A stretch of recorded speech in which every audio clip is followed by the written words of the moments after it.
Assalamualaikum warahmatullahi wabarakatuh. Bapak Ibu, saudara-saudara sebangsa setanah air, pagi tadi saya telah memimpin rapat terbatas secara virtual.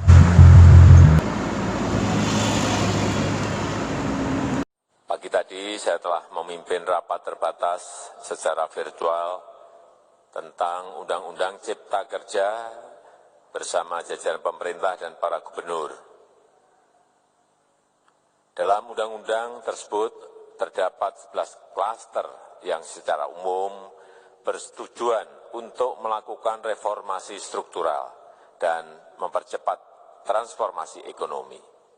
Adapun klaster tersebut adalah urusan penyederhanaan perizinan, urusan persyaratan investasi, urusan ketenagakerjaan, urusan pengadaan lahan, urusan kemudahan berusaha, urusan dukungan riset dan inovasi, urusan administrasi pemerintahan, urusan pengenaan sanksi, urusan kemudahan pemberdayaan dan perlindungan UMKM, urusan investasi dan proyek pemerintah, serta urusan kawasan ekonomi. Dalam rapat terbatas tersebut, saya tegaskan mengapa kita membutuhkan Undang-Undang Cipta Kerja. Pertama, setiap tahun ada sekitar 2,9 juta penduduk usia kerja baru, anak muda yang masuk ke pasar kerja, sehingga kebutuhan atas lapangan kerja baru sangat-sangat mendesak. Apalagi di tengah pandemi, terdapat kurang lebih 6,9 juta pengangguran dan 3,5 juta pekerja terdampak pandemi COVID-19. Dan sebanyak 87% dari total penduduk bekerja memiliki tingkat pendidikan setingkat SMA ke bawah, di mana 39% berpendidikan sekolah dasar. Sehingga perlu mendorong penciptaan lapangan kerja baru, khususnya di sektor padat karya.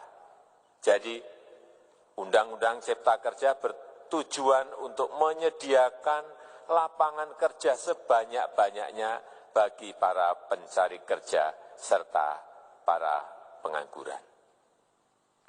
Kedua, dengan Undang-Undang Cipta Kerja akan memudahkan masyarakat, khususnya usaha mikro kecil, untuk membuka usaha baru. Regulasi yang tumpang tindih dan prosedur yang rumit dipangkas.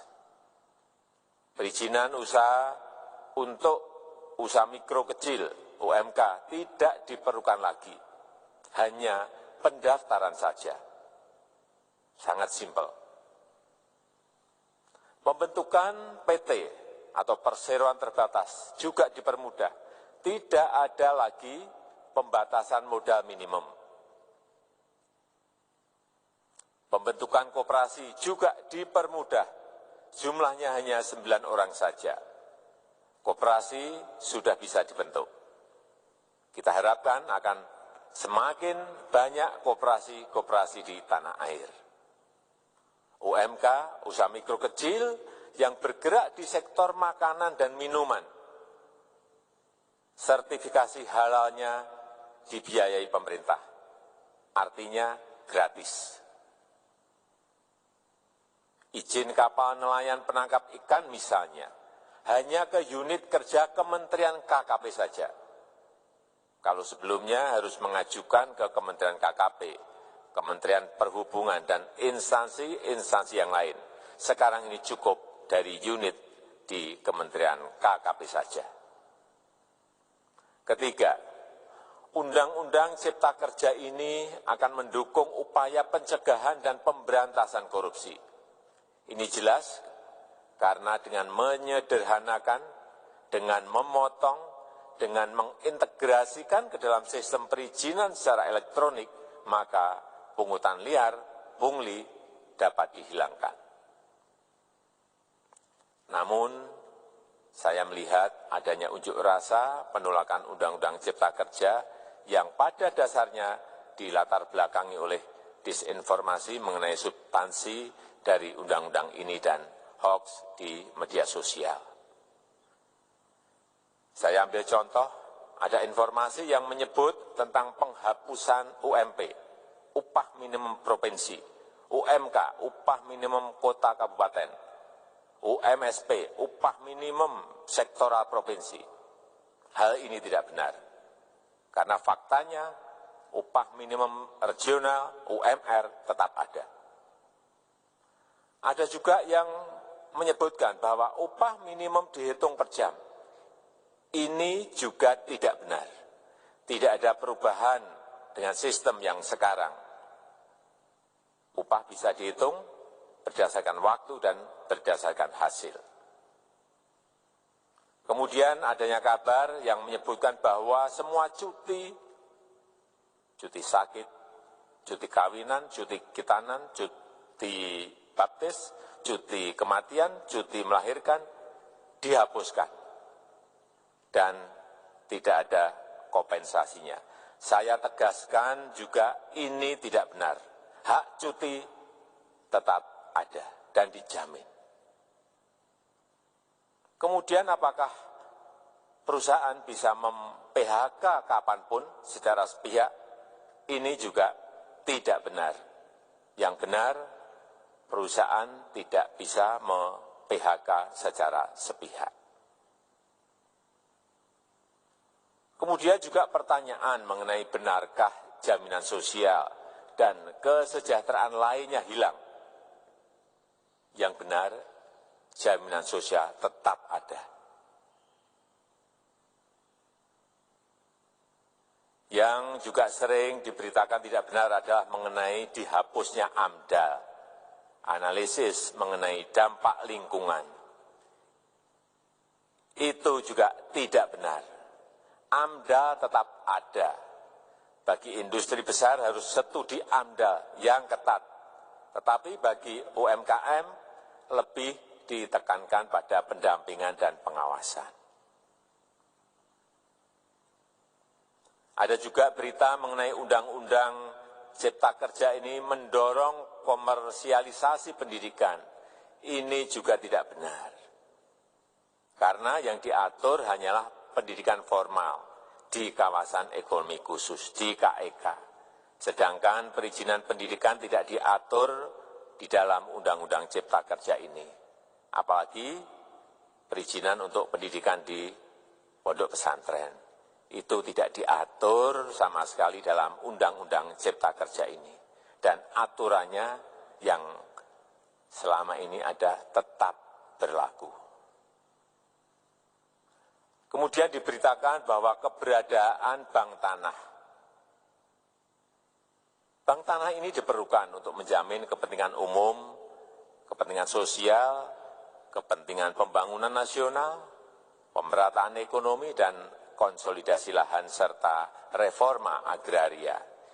Ini sangat penting untuk menjamin akses masyarakat terhadap kepemilikan tanah, kepemilikan lahan. Dan kita selama ini tidak memiliki bank tanah.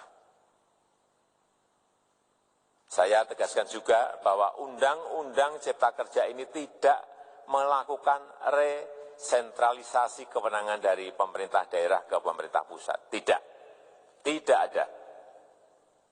Perizinan berusaha dan pengawasannya tetap dilakukan oleh pemerintah daerah sesuai dengan NSPK, norma, standar, prosedur, dan kriteria yang ditetapkan pemerintah pusat. Ini agar dapat tercipta standar pelayanan yang baik di seluruh daerah. Dan penetapan NSPK ini dapat nanti akan diatur di dalam PP atau peraturan pemerintah.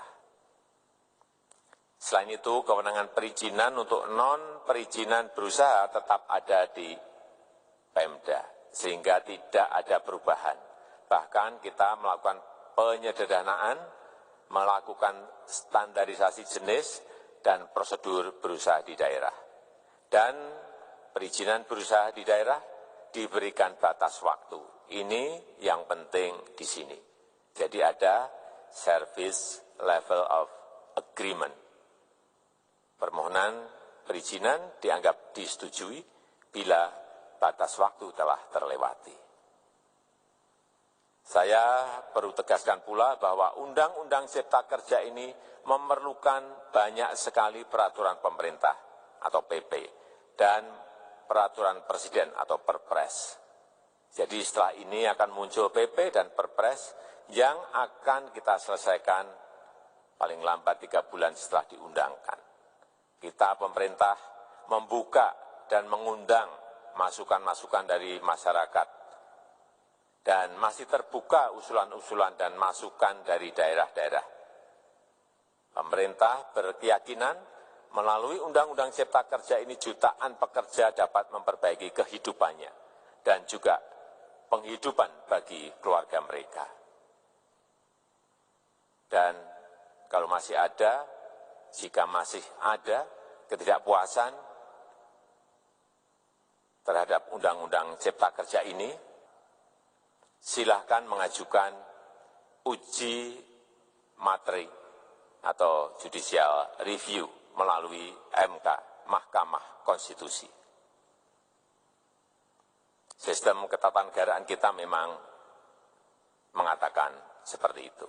Jadi, kalau masih ada yang tidak puas dan menolak, silahkan diajukan uji materi ke MK.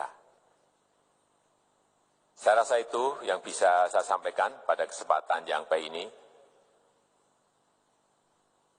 Terima kasih. Wassalamualaikum warahmatullahi wabarakatuh.